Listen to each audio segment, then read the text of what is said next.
What is going on, everyone, and welcome to a brand new game review. This time, I am taking a look at the Final Fantasy VII Remake. Now, keep in mind, I will be spoiling this game dry, so if you haven't played it for yourself, then I suggest you click right off this video. But, if you're still here, without further ado, until Alpha Omega Sin makes the same video in about 3 years. This is my review of the long-awaited Final Fantasy VII Remake.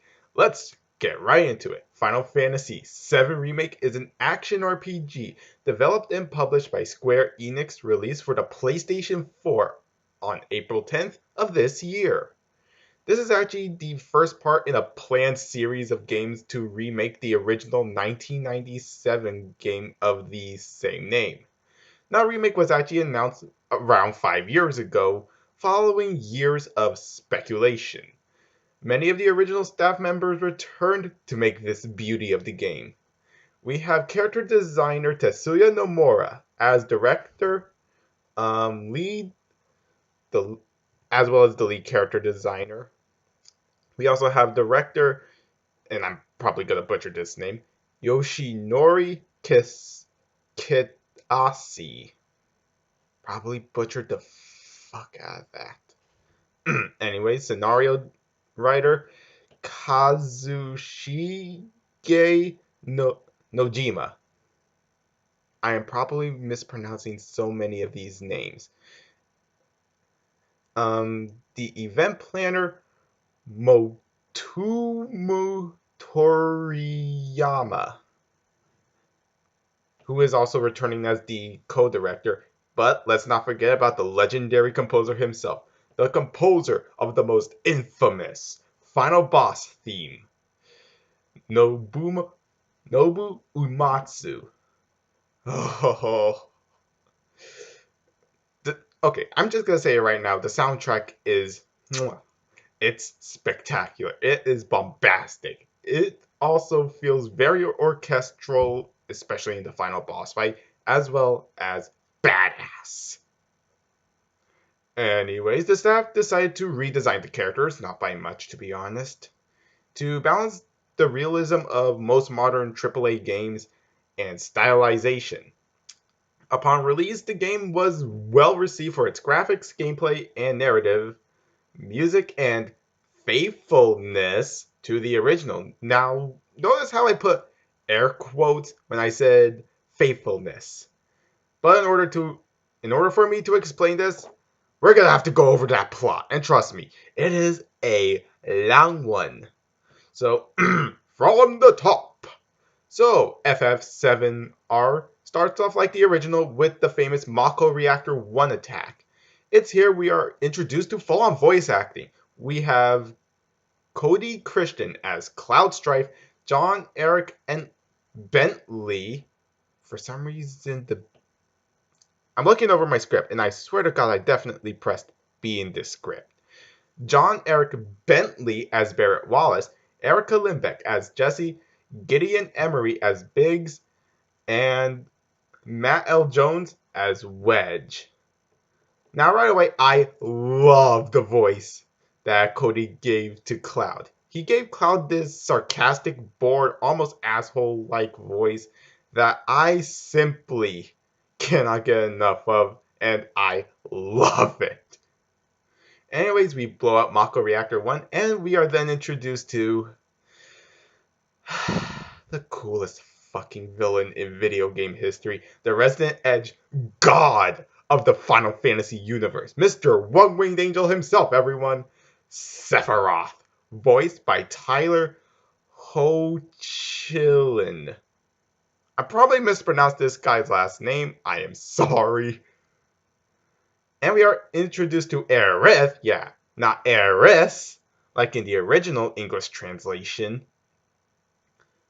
Anyways, we are introduced to Aerith Gainsborough, voiced by Brianna White. Okay, just saying this right now. I love the voice that Brianna gave to Aerith. That calm, sweet, and soothing tone definitely really fits well with the character.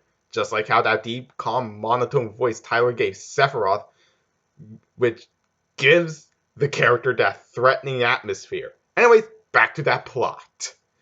Now we just make it back to the slums of Sector 7. We are then introduced to these entities called Whispers.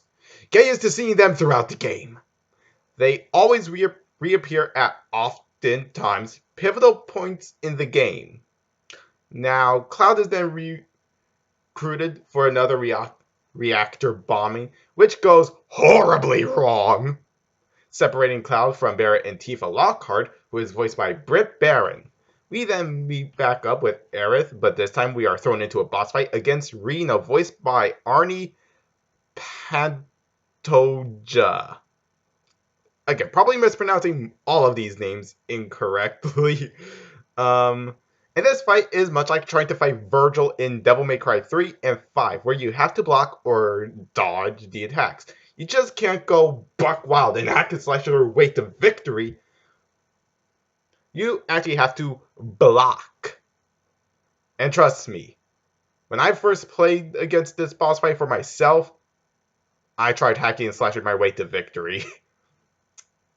But anyways, while attempting to reunite with his party with Aerith's help, they see Tifa entering Wall Market, a lawless walled-in city, and reuniting with her, learn that she is trying to gain information from Wall Market's crime lord, Don Cornero, voiced by Fred Takasciore.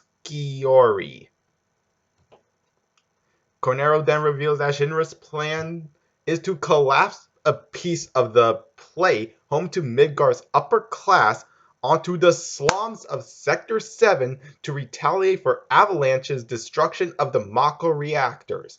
Cloud, Tifa, and Barrett fail to stop Shinra's plan, and then the play falls. Thanks to Aerith, much of the population was able to evacuate in time. But then she was captured by Shinra. Because of course. While clearing the rubble left by the plate's fall, Cloud, Tifa, and Barrett discover an underground Shinra research lab. Which is strange. I don't remember ever seeing that in the original. Anyways, horrified by the experiments they find inside, they then infiltrate Shinra HQ and rescue Aerith before she suffers the same fate. She then reveals that she is the last descendant of the Cetra, or Ancients as they are called. A near-extinct precursor race who resides in a promised land which Shinra covets due to the boundless Mako reserves. Okay, just reading that makes my head hurt. Anyways, we are then meet up with a talking wolf-like creature called Red 13, who is voiced by Max Mittelman. Mittelman? I'm just going off by how I plan on pronouncing it. Who explains that the strange ghost-like creatures the group have encountered are, of course, the Whispers. They exist to ensure the course of destiny, implied to be the events of the original game, is not altered by any way by correcting any deviations from the course. Meanwhile, Sephiroth infiltrates Shinra HQ and steals a mysterious entity known as Genova, somehow connected to the extinction of the Cetras. Oh boy. In a confrontation at the top of Shinra HQ, Sephiroth murders the president of Shinra and also impales Barrett, which is a massive shock to everyone. Although the Whispers revive him, because of course. While the party fights a hallucinatory apparition of Genova. With the death of President Shinra, his son Rufus assumes control of the company and briefly fights Cloud, but is defeated. That's what you get for using a gun against someone who has a giant-ass piece of metal for a sword. Dumbass. Cloud and his allies flee the scene via the Midgar Expressway, but find Sephiroth waiting for them at the end. Sephiroth then cryptically challenges Cloud, opening a portal to another dimension.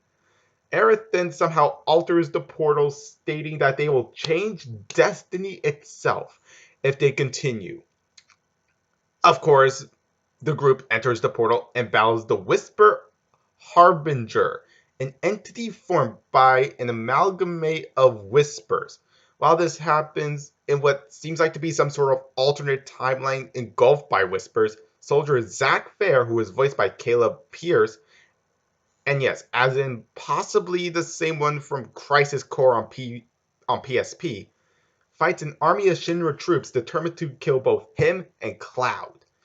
As after the Whisper Arbiter is defeated, we get uh, the coolest fucking moment in the game. Sephiroth confronts the group, seemingly seizing the remnant of the Whisper's power, and with the new version of One Winged Angel playing, shit is about to go down.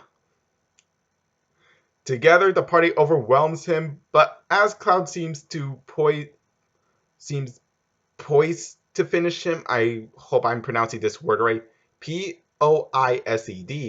I'm just gonna say poised, and finish him, Sephiroth transport both of them to a metaphysical realm he calls the Edge of Creation. Sephiroth then urges Cloud to join him and defy fate together. That sounds so wrong when I'm saying it out loud without any form of context. Cloud, of course, refuses, fights Sephiroth, but is no match to Mr. One-Winged Edge God himself, and is promptly defeated, although Sephiroth spares Cloud before departing, cryptically stating that he will have 7 seconds to defy fate.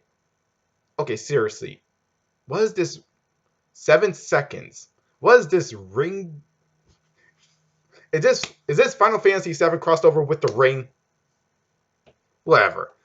In the presumed alternate timeline, Zack Fair triumphs over the Shinra troops, which is strange because I'm pretty sure Zack got absolutely bodied by the Shinra troops in Crisis Core. And after Cloud returns with his group, they agree that Sephiroth is a greater threat to the entire planet than Shinra themselves and commit to pursuing him. However, as the group departs Midgar, Aerith expresses concern over their now uncertain future. So, that was the plot of Final Fantasy VII Remake Part 1. And as you can obviously tell, it is a hell of a lot different from the original 1997 game. The most obvious things would be the inclusion of the Whispers, because trust me, them themselves is the biggest addition to this remake, and a fight against Sephiroth before the true final boss fight. It's an awesome boss fight for sure, especially with that One-Winged Angel theme playing. And when I played this in my spare time, I did see what looks like Aerith's death scene from the original, but obviously remade with the new pretty graphics.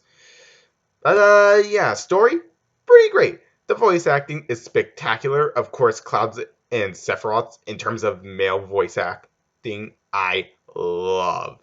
But how is the gameplay?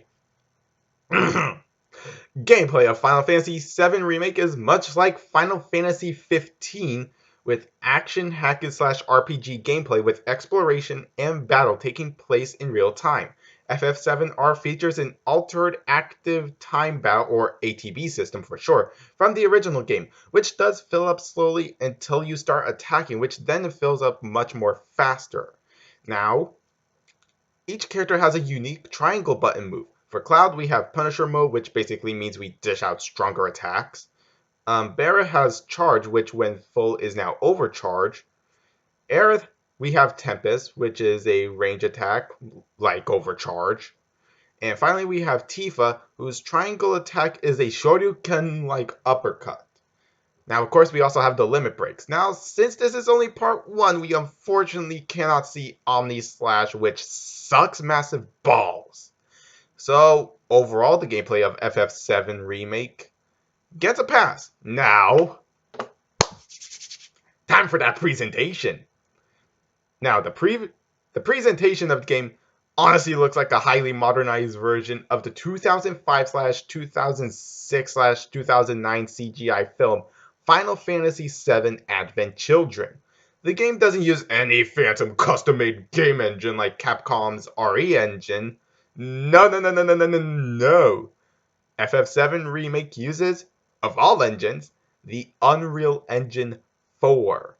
And goddamn, the game looks so beautiful. If the Advent Children costumes are DLC, I would so buy them. But Cloud's fusion sword better be a part of it, because goddamn, that sword is easily my favorite sword that Cloud ever used in the entire FF7 universe. So, with all that being said, can I recommend Final Fantasy VII Remake? Hell frickin' yes, I can! This game, which has been in 5 years in the making, definitely paid off the wait.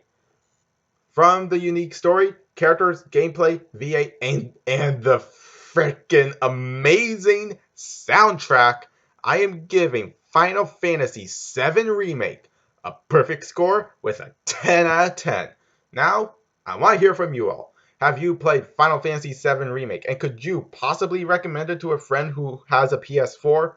Leave your answers in the comments below. Follow me on Twitter and Instagram. Links are down below as always. Give this video a like if you enjoyed it. Subscribe to the channel. It'll really help me out. And be sure to also turn on that notification bell to be notified whenever I make new videos. For the next few reviews, I'm going to be stepping away from doing game reviews for a while to focus on reviewing other forms of media, like either TV shows, anime movies,